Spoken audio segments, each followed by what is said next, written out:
प्रमोद कृष्णन जी आपका India news पर। और देखिए, पहला सवाल मेरा आपसे यही होगा, वंदे मातरम को लेकर सियासत गरमा रही है। कांग्रेस के तमाम बड़े लीडर्स ने कह दिया है कि हम नहीं गाएंगे। भाजपा अगर प्रेशराइज करेगी, इसके बावजूद भी हम नहीं झुकेंगे, नहीं डरेंगे। सबसे पहला बयान आपका इस पर। देखिए, वंदे मातरम किसी पार्टी का गीत नहीं है, किसी पॉलिटिकल पार्टी का गीत नहीं है, किसी पॉलिटिशियन का गीत नहीं है, किसी एक राज्य का विषय नहीं है। ये पूरे राष्ट्र की अस्मिता और अस्तित्व का विषय है। ये राष्ट्र के गौरव का विषय है। राष्ट्रगीत को गाकर के इस देश को आज़ादी मिली और इस देश को आज़ादी दिलाने वाले तमाम क्रांतिकारियों ने वंदे मातरम गाया। अब कांग्रेस अगर वंदे मातरम का विरोध करती है और वंदे मातरम को नहीं गाना चाहती है तो ये देश का दुर्भाग्य है और कांग्रेस का दुर्भाग्य है। देश के अंदर मुख्य विपक्षी दल है कांग्रेस, और कांग्रेस के नेता अगर वंदे मातरम गाना नहीं चाहते हैं तो ये वंदे मातरम का अपमान नहीं है, ये भारत का अपमान है जी। और भारत का अपमान करने वालों को मुझे नहीं लगता कि भारत की जनता कभी क्षमा करेगी, भारत माता कभी क्षमा करेगी। जी आचार्य जी, लेकिन एक और मेरा भी सवाल होगा। कांग्रेस पार्टी साफ कह रही है कि हमने 1937 के प्रस्ताव को दोहरा दिया है, लेकिन भाजपा नए नए इसमें अहम मोड़ ला करके देश की जनता को गुमराह करने की कोशिश कर रही है। इस पर आपका टेक? नहीं, इसमें गुमराह करने की क्या बात है। वंदे मातरम गाना चाहिए या वंदे मातरम नहीं गाना चाहिए, इसमें देयर इज नो कंफ्यूजन। या तो आप कहिए गाएंगे या कहिए नहीं गाएंगे। नहीं गाएंगे तो आप नहीं गाएंगे, आपने बोल दिया। तो भाजपा का इसमें क्या रोल है? अगर राष्ट्र को गौरवान्वित करने का कोई गीत, राष्ट्र की वंदना करने का कोई गीत, मातृभूमि की वंदना करने का कोई गीत, मातृभूमि की सराहना और प्रशंसा स्तुति करने का कोई गीत, नरेंद्र मोदी जी की सरकार ने उसको जो काटा गया था उसको जोड़ करके पूरा कर दिया, तो ये तो खुशी की बात है। इस पे तो नरेंद्र मोदी जी का धन्यवाद अदा करना चाहिए कि देश के गौरव, मुझे आप बताइए कि देश के गौरव को कम करना, देश के गौरव को बढ़ाना कौन सी अच्छी बात है? कि अगर कोई ऐसा गीत है जो हमारे भारत के गौरव को बढ़ाता है, हमारे राष्ट्र के गौरव को बढ़ाता है, भारत माता के गौरव को बढ़ाता है, मातृभूमि के गौरव को बढ़ाता है। भगवान राम जब अयोध्या लौटे तो उनसे कहा गया था, भाई लंका तो सोने की थी, तब उन्होंने कहा था कि जननी जन्मभूमिश्च स्वर्गादपि गरीयसी। जननी और जन्मभूमि, मातृभूमि की तुलना नहीं की जा सकती है ना, स्वर्ग से भी ज़्यादा अच्छी है। लेकिन अब कांग्रेस के नेताओं को क्या कहिए? कांग्रेस के नेता तो वो बात कर रहे हैं जो कभी मोहम्मद अली जिन्ना ने कही थी। कांग्रेस के नेता आज उस राह पे चल रहे हैं जो मुस्लिम लीग चलती थी। तो मुझे लगता है कि भारत में रहने वाला प्रत्येक भारतीय अगर वंदे मातरम को गाता है और वंदे मातरम को गाने के पक्ष में है तो मैं उसे सैल्यूट करना चाहता हूँ, मैं उसकी वंदना करना चाहता हूँ, मैं उसकी वंदना करूँगा जी, और वंदना करनी चाहिए। और अगर कोई आदमी कहता है कि मैं भारतीय हूँ, मैं भारत में पैदा हुआ हूँ और मैं भारत का नागरिक हूँ और भारत का गीत नहीं गाऊंगा, वंदे मातरम भारत का गीत है, तो मैं उसको लानत भेजता हूँ और मैं उसको कहता हूँ कि उसे भारत में रहने का कोई अधिकार नहीं है। ठीक है आचार्य जी, देखिए एक और सवाल मेरा आपसे होगा। साफ तौर पर बीजेपी ने जो नया प्रस्ताव सामने लाए हैं, अब ऐसे में कांग्रेस पार्टी ने साफ कहा कि हम केवल 2 पदों को लेकर ही अपनी मांगों पर अड़े हैं और अड़े रहेंगे। अब देखिए, इमरान मसूद कांग्रेस के बड़े नेता है, वो कह रहे हैं कि अल्लाह के अलावा किसी की इबादत मैं नहीं कर सकता, सम्मान में खड़ा हो जाऊंगा लेकिन गाऊंगा नहीं। इस पर आप क्या कहेंगे? अरे भाई, अगर आप गाना नहीं चाहते हैं तो मत गाइए। आप सम्मान में खड़ा होने की बात करते हैं, आप सम्मान में खड़ा भी नहीं होंगे तो भारत माता का सम्मान थोड़ी कम हो जाएगा। हाँ। भारत माता की गरिमा थोड़ी गिरेगी। गरिमा तो आपकी गिरनी है और आपकी बढ़नी है। मातृभूमि की वंदना करोगे, मातृभूमि, अरे कोई अपनी माँ का सम्मान करता है तो माँ का सम्मान करने से बेटे की मर्यादा थोड़ी कम होती है, बढ़ती है। और माँ का सम्मान करो या मत करो, माँ तो माँ है। तो जिस माँ का सम्मान करने से हमारे को हम गौरवान्वित होते हैं, तो मातृभूमि का सम्मान करना, मातृभूमि की वंदना, तो मुझे लगता है ये कुछ लोग भारत में भारत का गीत नहीं गाना चाहते, ये शरिया लागू करना चाहते हैं। अच्छा। और अफसोस की बात ये है कि इतनी बड़ी पार्टी देश की मुख्य विपक्षी पार्टी, और वो पार्टी जिसने भारत की आज़ादी की लड़ाई में एक महत्वपूर्ण भूमिका अदा की, और किसने नहीं गाया वंदे मातरम? खान अब्दुल गफ्फार खान, जिन्हें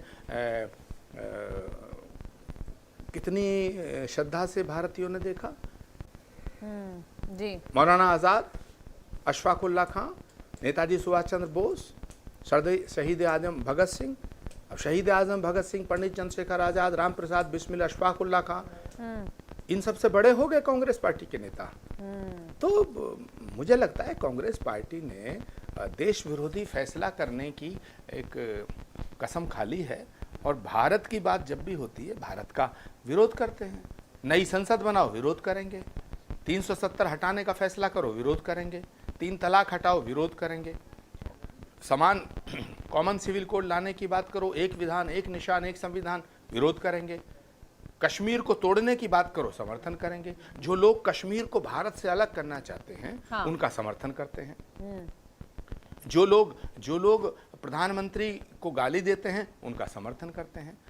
तो राहुल गांधी जी को सोचना चाहिए कि Rahul Gandhi ji leader of the opposition है, नेता प्रतिपक्ष हैं, जी, है ना। 60 साल इस देश पर हुकूमत की है कांग्रेस पार्टी ने, उस पार्टी के सबसे बड़े नेता हैं।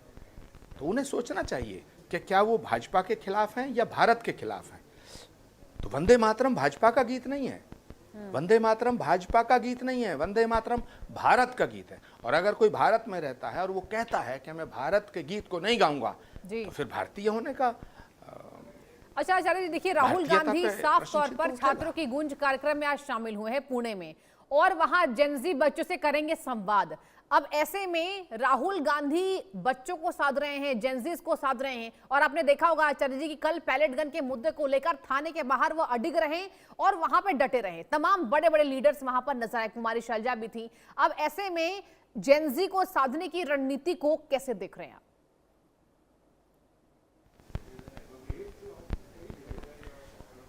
देखिए सृष्टि, मैं आपको बताऊं, राहुल गांधी जी जेनजी को साधने की कोशिश नहीं कर रहे हैं, जेनजी को समझाने की कोशिश नहीं कर रहे हैं, जेनजी को भारत के खिलाफ भड़काने की कोशिश कर रहे हैं। नरेंद्र मोदी से वो इतनी नफरत करते हैं कि नरेंद्र मोदी का विरोध करते करते वो भारत के विरोध में आ गए हैं। इसलिए राहुल गांधी जी की जो गतिविधियां हैं वो इस देश में अनारकी लाना चाहते हैं, वो इस देश को बांग्लादेश और नेपाल बनाना चाहते हैं जी। तो राहुल गांधी जी की गतिविधियों पे बहुत ध्यान से नज़र रखने की ज़रूरत है, क्योंकि वो सत्ता से दूर होने के बाद अपना संतुलन, मानसिक संतुलन खो चुके हैं। इसीलिए अच्छा, एक बात मैं बड़ी गौर से आप मुझे जवाब दीजिएगा सृष्टि, कि इस देश में हुकूमत आई गई, देश के कितने लोग प्रधानमंत्री बने, फिर हटे, फिर बने, फिर हटे, कभी इस पार्टी की सरकार के, कभी उस पार्टी की सरकार। 1947 के बाद पंडित जवाहरलाल नेहरू से लेकर के और आदरणीय श्री नरेंद्र मोदी जी तक इस देश ने कितने प्रधानमंत्री और कितनी सरकारों का कार्यकाल देखा, कितने नेता विपक्ष देखे। क्या किसी भी सरकार में, जब पंडित जवाहरलाल नेहरू थे तब भी, जब इंदिरा जी थी तब भी, जब अटल बिहारी वाजपेयी थे तब भी, जब डॉक्टर मनमोहन सिंह जी थे तब भी, जब डॉक्टर मनमोहन सिंह जी थे तब बीजेपी विपक्ष में थी, जब इंदिरा गांधी जी तब भी ये विपक्ष में रहे। बिल्कुल। तो क्या किसी विपक्ष के नेता का आचरण, क्या किसी विपक्ष के लीडर ऑफ द अपोजिशन का की भाषा या उसका एक्ट देश के खिलाफ हुआ? मुझे तो लगता नहीं। लेकिन राहुल गांधी जी का जो एक्ट है, राहुल गांधी जी की जो बातें हैं, राहुल गांधी जी की जो भाषा है, वो देश के खिलाफ है। अच्छा। मैं भारत के प्रधानमंत्री से और भारत के गृह मंत्री जी से ये निवेदन करना चाहता हूं कि राहुल गांधी जी की गतिविधियों पर बहुत ज़्यादा बारीकी नज़र रखने की ज़रूरत है। ऐसा ना हो कहीं देर हो जाए। ये देश में अराजकता वादी तत्वों का समर्थन करते हुए देश के युवाओं को भड़काने का काम कर रहे हैं। ये देश के युवाओं को सरकार के खिलाफ नहीं, ये अच्छा। देश के खिलाफ भड़काना चाहते हैं।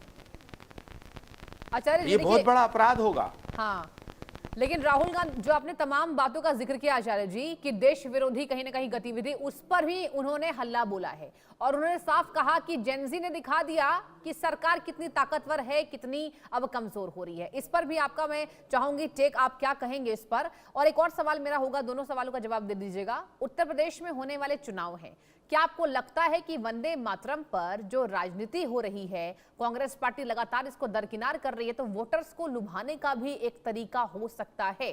क्या कहें? मुझे नहीं लगता इसमें कोई पॉलिटिक्स ढूंढने की जरूरत है। ठीक अब है, कोई अगर ये कहे कि भाई ये मेरी माँ है, तो आप क्या कहेंगी? उसे प्रणाम करेंगी ना। जैसे Absolutely. मेरी माँ वैसी दूसरे की माँ। हाँ। तो जो भारत, जो माँओं की माँ है, हमारी मातृभूमि है, जो भारत माँ है, आप कहो कि साहब ये मेरी माँ है आचार्य जी, तो मैं एक धर्मगुरु हूँ, श्री कल्की पीठ का पीठाधीश्वर हूँ, श्रीमद जगत गुरु के पद पे हूँ, लेकिन मैं भी हूँ, उनको हाथ जोड़ के प्रणाम ही करूँगा ना। Of course. तो जो सबकी माँओं की माँ है वो मातृभूमि है, और मातृभूमि जो है कोई महिला थोड़ी है।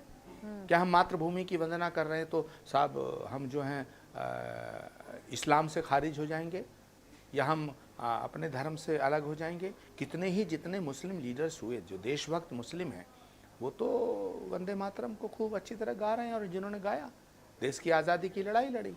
अब सवाल इस बात का है कि इसमें राजनीतिक एंगल ढूंढना कि उत्तर प्रदेश की जनता क्या करेगी, उत्तर प्रदेश में क्या होगा, तो ठीक है, लोग देख रहे हैं, उत्तर प्रदेश के लोग देख रहे हैं कि कौन है जो भारत माता के सम्मान में खड़ा है, कौन है जो भारत माता के अपमान में खड़ा है। हाँ। और राहुल गांधी जी, उनकी पार्टी के नेता डंके की चोट पे कह रहे हैं हम नहीं गाएंगे, हम नहीं गाएंगे। अरे मत गाओ, भाड़ में जाओ।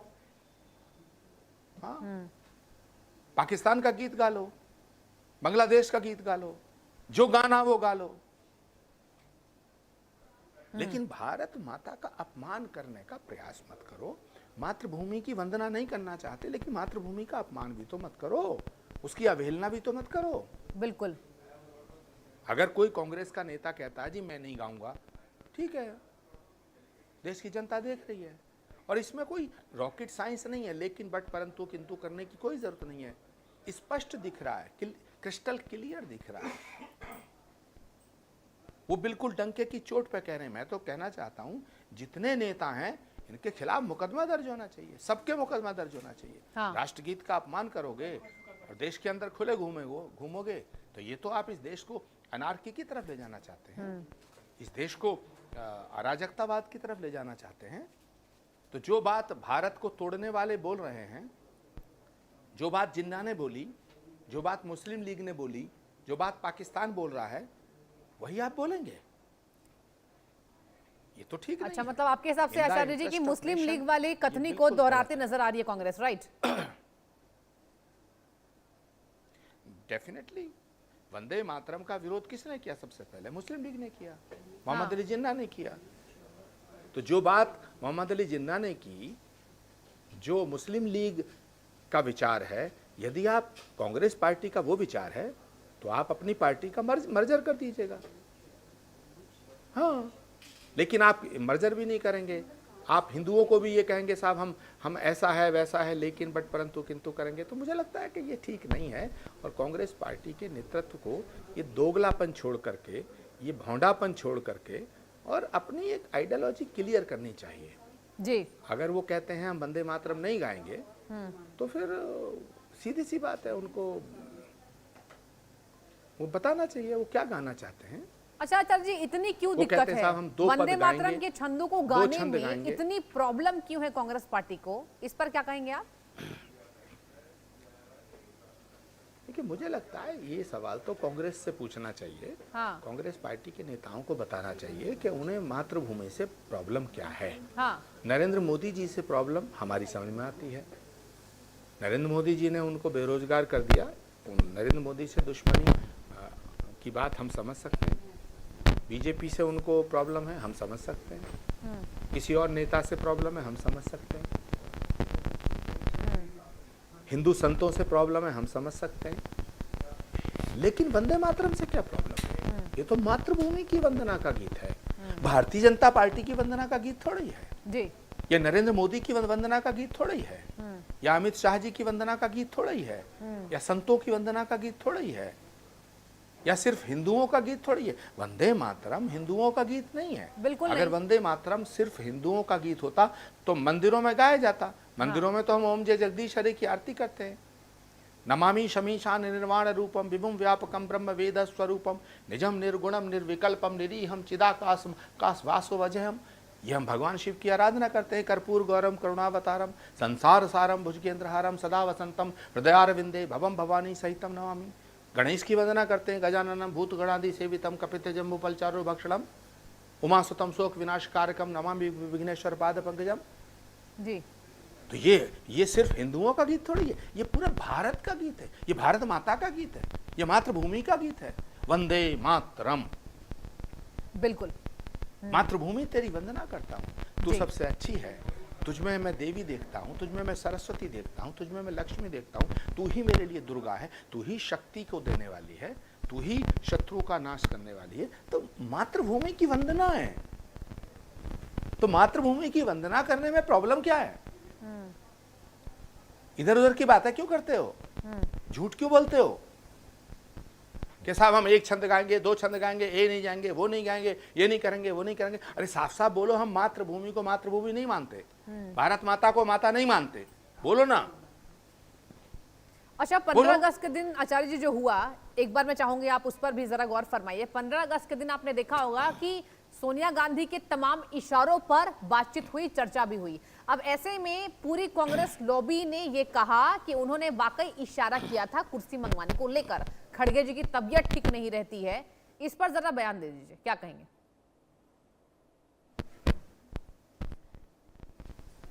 ये सब ढोंगी हैं, पाखंडी हैं, बोल रहे हैं, नालायक हैं, मक्कार हैं, अच्छा। फ्रॉड हैं। हाँ। पूरा देश देख रहा था कि सोनिया जी ने क्या कहा और क्या कहना चाहती थी।